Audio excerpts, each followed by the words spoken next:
Rai is king भनेर चिनिने चर्चित गायक राजेश पायल राईमाथि हातपात भएको छ। न्युयोर्कमा आयोजित न्यू इयर इभ 2022 को सांगीतिक कार्यक्रम गर्दै गर्दा उनीमाथि हातपात भएको हो। अन्जानीमा भूल भयो कि भन्ने गीत गाइरहेका बेला राईमाथि अचानक यस्तो तरिकाबाट हातपात भएको हामीले दृश्यमा देख्न सक्छौं। स्टेजमा गीत गाइरहेको बेला छेउतिरबाट बिस्तारै आएका एक दर्शकले राईको घाँटी समातेर उनीमाथि कुटपिट गरेको देखिन्छ। त्यसपछि आयोजक र दर्शकले राईलाई स्टेजमै पुगेर थप कुटिनबाट जोगाएको दृश्य पनि भिडियोमा प्रष्ट देख्न सकिन्छ।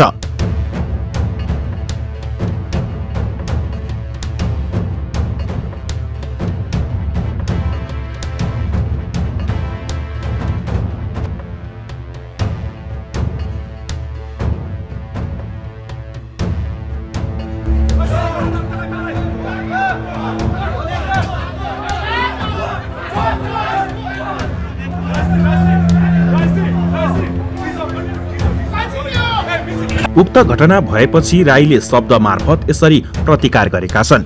अगाडिबाट आएको म ज्वालामुखी पनि निल्छु पचाउँछु जस्तो लाग्छ, तर मलाई पछाडिबाट आएको अंगालो झनै स्वीकार्य छ। पछाडिबाट आएको अंगालो पनि मिठै लाग्छ राजेश पायल राईलाई। अगाडिबाट आएको चाहिँ ज्वालामुखी पनि म निल्छु जस्तो लाग्छ। अगाडिबाट आएको ज्वालामुखीहरू पनि म निल्छु जस्तो र पचाउँछु जस्तो लाग्छ, तर मलाई पछाडिबाट आएको अंगालो त झनै स्वीकार्य छ। आफूमाथि हातपात भएपछि कार्यक्रममा बोल्दै गायक राईले भनेका छन्, राजेश पायल राई न कहिले हार्न जान्दछ न कहिले भाग्न जान्दछ। राजेश पायल राई न कहिले हार्न जान्दछ न कहिले भाग्न जान्दछ, किनकि राजेश पायल राई त्यो देशको माटोले जन्माएको जुन देशको माटो छुन पनि स्वर्ग पुगे जस्तो छ, त्यो हो बुद्धको देश र सगरमाथाको देश। नेपालबाट आएको हो र नेपाललाई कसैले हराउने कोसिस मात्र गर्छन्, त्यो ठुलो दुस्साहस गर्दैछ। Thank you, happy new year. आजको दिन यी रिस राखहरू सबै डिलेट हुन्, हामीहरू सदा सुखी हौं, तपाईँ हामीले चाहेको पुरा होस्, किनकि तपाईँहरू यतिका धेरै काम छोडेर आफ्नो ड्युटी छोडेर परिवार छोडेर मेरो लागि र मेरो संगीतको लागि आउनु भएको छ। त्यो भन्दा ठुलो आशीर्वाद केही हुन सक्छ जस्तो मलाई लाग्दैन। पैसा त आज कमाइन्छ भोलि जान्छ, तपाईँ मरेर जाँदा पनि पैसा तपाईँसँग लाएर लगेर जानुहुन्न। त्यो कारणले आज जुन माया छ जुन प्रेम छ त्यो चाहिँ तपाईँ मरेर गए पनि रहिरहन्छ र राजेश पायल राई गीत सङ्गीत त्यसरी रहन्छ जसरी तपाईँहरू यति भए पनि माया गरेर आइदिनु भएको छ। मलाई केही छैन, म त्यतै एप्रिसिएट मान्छे हो। टिकटकमा भाइरल हुनुको लागि त्यसो गर्नुभएको होला, तर मलाई लाग्छ कि भाइरल चिजहरू त्यस्तो हुनु हो, त्यो जीवनमा उहाँले सोचेर उहाँ आफै आत्महत्या गर्नुहुन्छ जस्तो लाग्छ। त्यस कारणले सत्य मान्छेलाई सत्य कुरालाई कहिल्यै पनि हामीले बिना आकलन गर्नु हुँदैन। हे ब्रदर, थ्याङ्क यू हो कि होइन साथीहरू, चुपचाप बस्नुभयो त।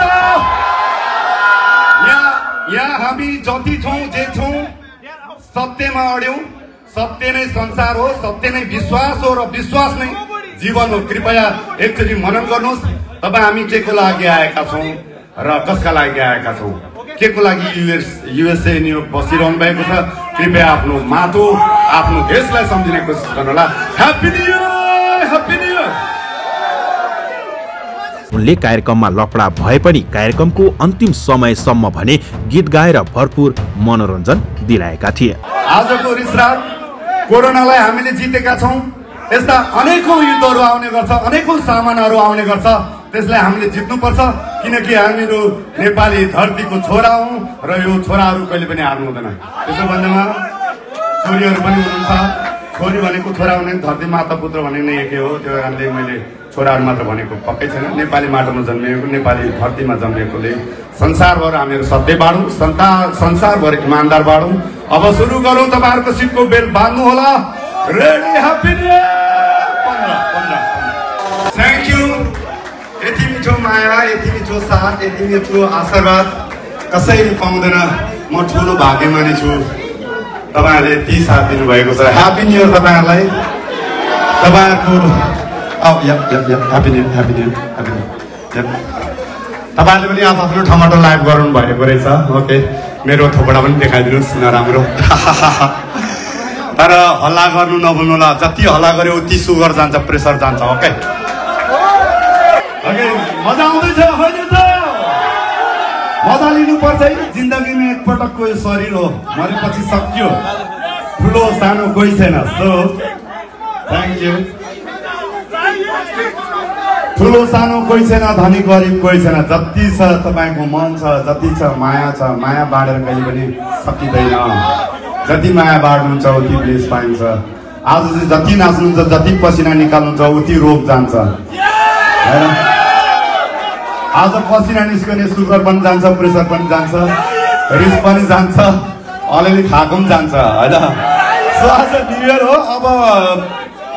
अब 22 मिनट पछि हामी काउन्ट डाउन गर्छौँ किनकि 12 बज्दैछ अब 22 मिनट पछि हामीहरू म अत्यन्त लकी छु थ्याङ्क यू म अत्यन्त लकी रहेछु कि तपाईँहरूसँग टाइम काउन्ट डाउन गर्ने एउटा व्यक्ति पाएँ हामी सबै चेयर्स गरौँ म चाहिँ रक्सी छोडेको छु अहिले आयोजक मित्रहरूलाई म यहाँ भएको जतिलाई वाइट खुवाउनु लाउँछु न्यु इयरको 22 मिनट छ बाँकी हामी काउन्ट डाउन गरौँ संसारलाई देख्यौँ न्युयोर्कबाट यो माया बाँडौँ यो सन्देश बाँडौँ यति खुसी छौँ हामीहरू न्युयोर्कमा यति धनी छौँ मायाको हामीहरू र सो अब बाबुबाजेपट्टि गएको छ त्यसैले आँखा तिम्रो हो दाँत मात्रै किन हजुर ज्यान जिन्दगी नै तिम्रै हो औ भाइ छु ह्यान्डसम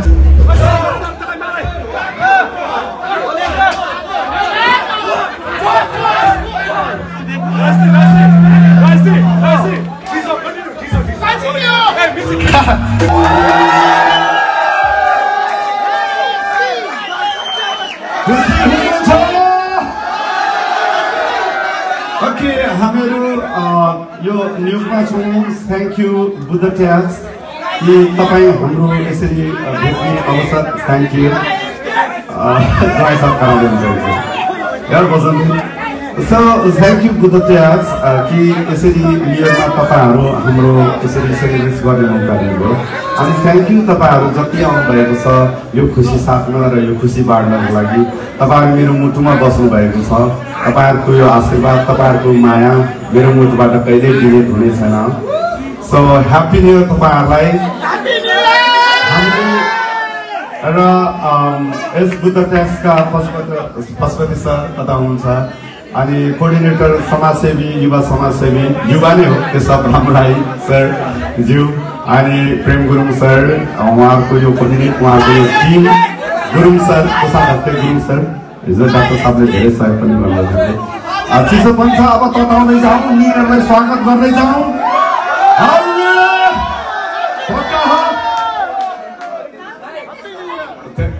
ठिक छ छोडिदिनु आरामसित बाबुबाजेपट्टि गयो छ त्यसैले बिमा मैले नै स्वागत गरे कुन भन्नुहुन्छ म त्यो गीत गाउन तयार छु तपाईँहरूले जे चाहनुहुन्छ तपाईँहरूले नै मलाई बनाउनु भएको हो तपाईँहरूको ताते तातेको अङ्गालो बाँचेर ताते तातेको हिँडाबाट म यो ठाउँमा पुगेको हो त्यो कारणले तपाईँहरूकै म राजेश पाल राई हो तपाईँहरूले नै बनाउनु भएको राजेश पाल राई हो तपाईँहरूले जे चाहनुहुन्छ आजको दिन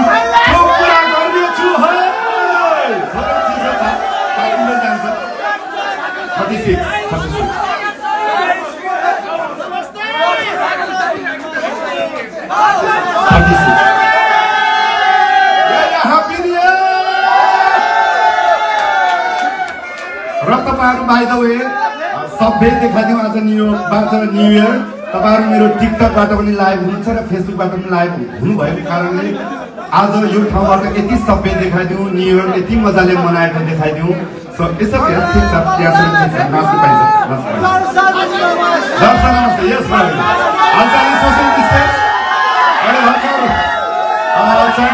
कोरोनाको ओमिक्रोन आएको हुनाले हामी सोसियल डिस्टेन्स छौँ हामी भ्याक्सिनेट छौँ हामीहरू डिस्टेन्स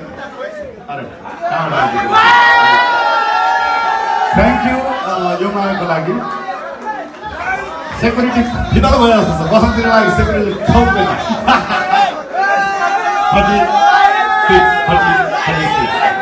थ्याङ्क यू तपाईँहरू फेसबुक